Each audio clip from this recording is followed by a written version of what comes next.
apapun itu udah pakai kris semuanya bisa. Semuanya bisa. Kalau punya e-wallet, e-banking, ya bisa pakai kris dimanapun itu. Hal seperti itu beda banget dengan di Mesir. Saya mengundang para pengusaha Tiongkok untuk terus berinvestasi di Indonesia di semua bidang. Tidak hanya hilirisasi sumber daya alam, tapi di bidang pendidikan, kesehatan, pariwisata, dan di bidang sains dan teknologi. Berarti walaupun asing sulit masuk, nggak apa-apa gitu? Nggak apa-apa. Nggak apa-apa. Iya. Jadi lebih ke untuk perputaran uang Indonesia. Memudahkan juga. Jadi lebih baik kita QRIS saja di Indonesia. Siapa tahu QRIS saja. Jadi ada Negara-negara besar lagi sibuk berdebat soal krisis ekonomi, politik, dan keamanan. Tapi tahu nggak, di saat semua ribut, Indonesia justru diam-diam jadi tempat pelarian orang kaya dunia. Gak cuma liburan, mereka mulai beli properti, investasi, bahkan pindah tinggal ke Indonesia. Kenapa bisa begitu? Yuk kita simak video ini.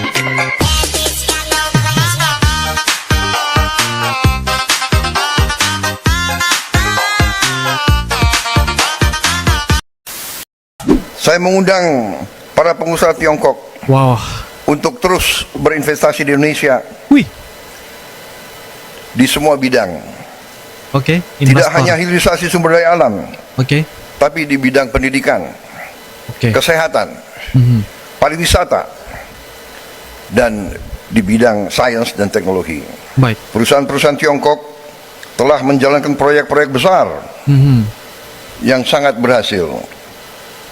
Kereta api cepat Jakarta-Bandung, kawasan industri, hilirisasi nikel, termasuk pembangunan berbagai proyek-proyek industri dan teknologi yang besar. Saya mengajak para pengusaha Indonesia untuk melihat Tiongkok sebagai mitra belajar, mitra produksi, mitra untuk bisa bersama-sama masuk ke pasar global. Malam ini kita tidak hanya menyambut kehadiran Perdana Menteri Lee di Indonesia dan merayakan capaian bersama kita, tetapi kita menyambut kerjasama ini sebagai langkah menghadapi masa depan yang cerah, masa depan yang penuh harapan.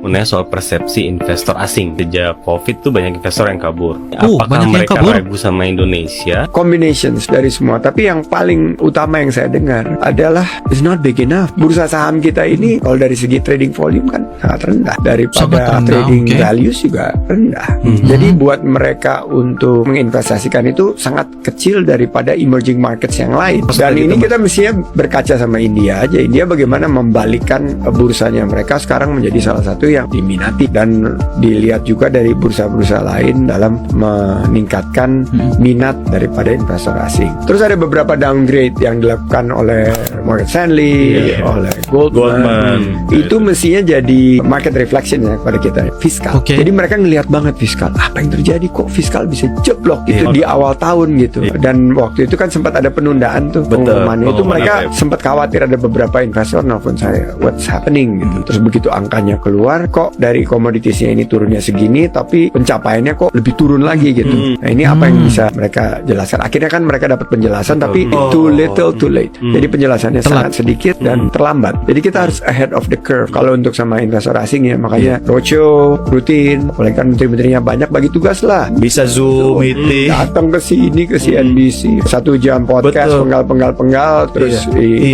disebarin. Specifically mungkin satu lagi di sini ditaruh investor asing gitu, langsung ditanggapin gitu loh isu-isu. Jadi rumor-rumor seperti itu kalau nggak dijawab akan menjadi keyakinan sendiri. kalau investor luar masuk sih karena nggak terlalu berdampak. Berarti walaupun asing sulit masuk nggak apa-apa gitu? Nggak apa-apa.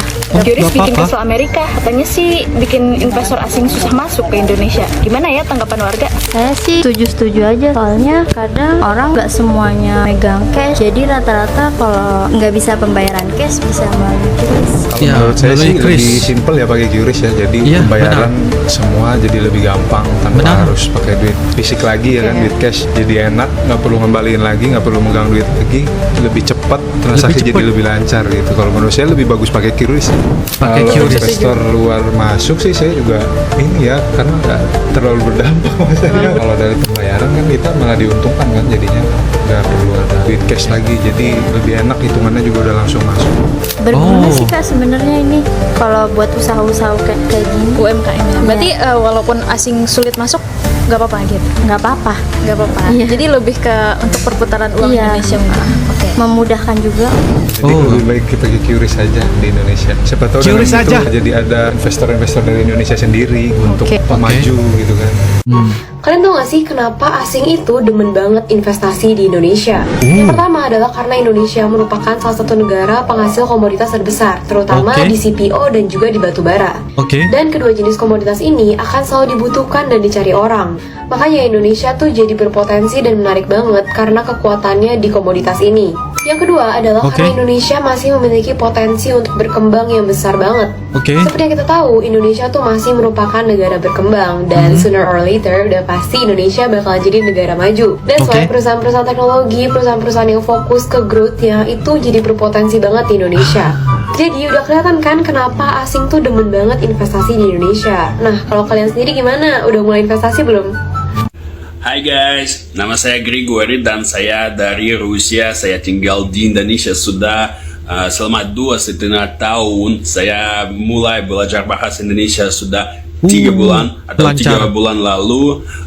Kenapa saya pilih tinggal di Indonesia? Kenapa? Karena saya pikir di sini semua orang punya senyum cantik. Saya suka makanan di sini, soto ayam, nasi goreng, jamu, minuman. Ada jamu.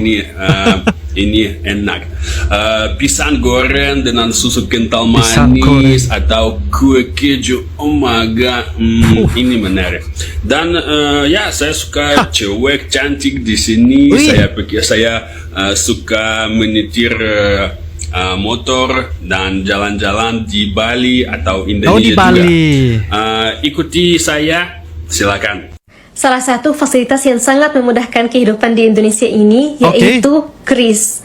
Hampir semua toko-toko, dari toko besar sampai warung-warung kecil dan juga yang jualan di pinggir-pinggir jalan, semuanya pembayarannya bisa pakai QRIS.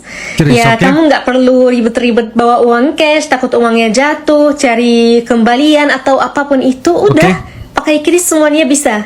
Semuanya bisa. Kalau punya e-wallet, e-banking, ya bisa pakai QRIS dimanapun itu. Hal seperti itu beda banget dengan di Mesir. Karena sayangnya fasilitas seperti itu belum ada di Mesir. Ya kalau nggak bawa cash, kamu nggak bisa ngapa-ngapain. Kalaupun bawa debit, kamu harus cari ATM jauh-jauh, jalan kaki, biar bisa ambil uang cash. Karena ya Shopee Pay, GoPay, hal-hal seperti itu nggak ada. M-banking pun nggak ada. E-wallet nggak ada.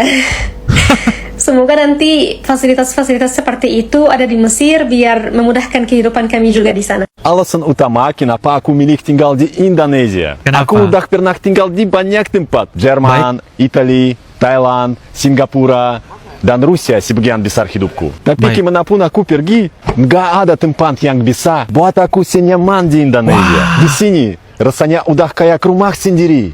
Of course, Indonesia punya budaya yang amazing. Alam yang luar biasa. Cewek-cewek yang cantik dan imut pastinya. Tapi untuk aku, rahasia utama Indonesia lebih ke orang-orangnya. Dan sikap mereka dalam menjalani hidup. Itu berdampak sangat positif di hidupku. Kamu tahu nggak kalau Indonesia sedang mengalami pergeseran besar dalam dunia kerja? Bukan cuma soal teknologi, tapi juga cara kita mencari nafkah. Data BPS 2025 menyebut pekerja penuh waktu turun 4% dari 70 menjadi 66%. Sementara pekerja paruh waktu naik hampir 26% dan setengah pengangguran atau freelance naik menjadi 8%. Ini menguatkan tumbuhnya ekonomi baru yaitu ekonomi kreatif dan juga gig ekonomi. Pekerja lepas, afiliator, kurir online, bahkan konten kreator, semua bisa berkontribusi. Kata ekonom Profesor Renald Kasali, orang sekarang lebih butuh fleksibilitas. Tapi menurut aku ada beberapa faktor kenapa gig ekonomi semakin populer. Pertama karena teknologi semakin maju dan peluang kerjanya semakin terbuka. Ujung-ujungnya cuan. Sektor gig menyumbang 12% ekonomi global dan di Indonesia sebenarnya masih kecil, 1,7%. Artinya masih ada potensi pertumbuhan yang signifikan. Tapi konsekuensinya juga besar. Tanpa kontrak kerja tetap, banyak yang tidak memiliki akses jaminan sosial, asuransi, atau penghasilan yang pasti. Jadi kalau dunia kerja makin fleksibel, kita juga harus makin luas dan siap untuk berubah. Skill hari ini belum tentu tepat buat esok hari. Upgrade skill bukan pilihan, tapi sudah jadi keharusan.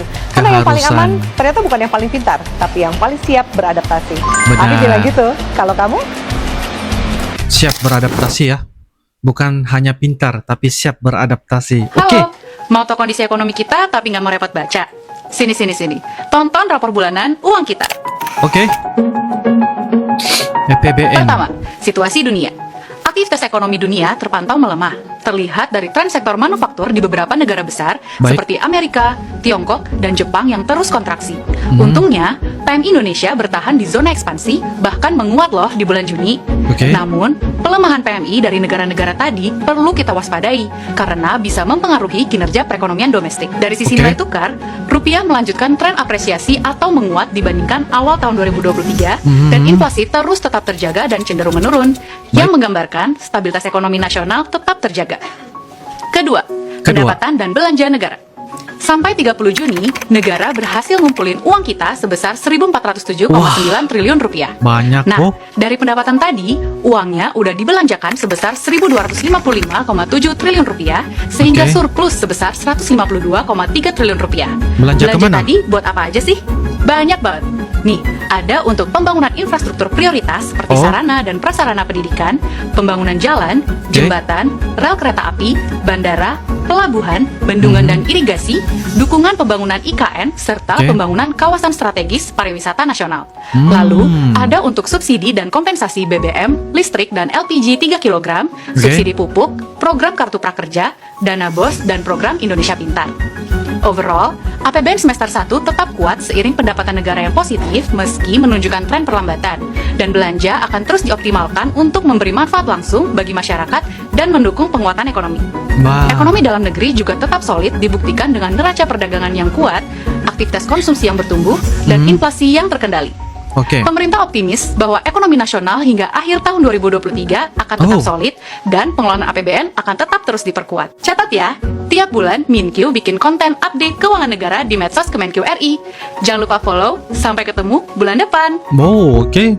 Meski dunia sedang dihantui ketidakpastian, ekonomi Indonesia justru menunjukkan ketahanan yang luar biasa. Dalam beberapa tahun terakhir, pertumbuhan ekonomi Indonesia tetap stabil di tengah tekanan global. Bank Dunia bahkan mencatat bahwa Indonesia termasuk salah satu negara dengan prospek ekonomi terbaik di Asia Tenggara.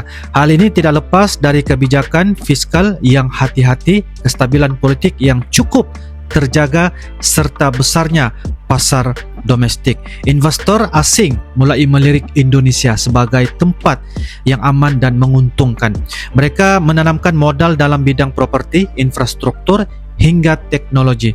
Bahkan guys, beberapa perusahaan besar dari Eropa dan Amerika sudah mulai ekspansi diam-diam di kota-kota besar Indonesia seperti Jakarta, Surabaya, dan Bali. Bukan hanya investor, tapi juga individu kaya dari luar negeri mulai mempertimbangkan Indonesia sebagai destinasi hidup baru mereka. Ada beberapa alasan kuat ya di balik ini. Pertama, biaya hidup yang jauh lebih rendah dibandingkan negara maju. Kedua, gaya hidup di Indonesia dianggap lebih santai dan manusiawi.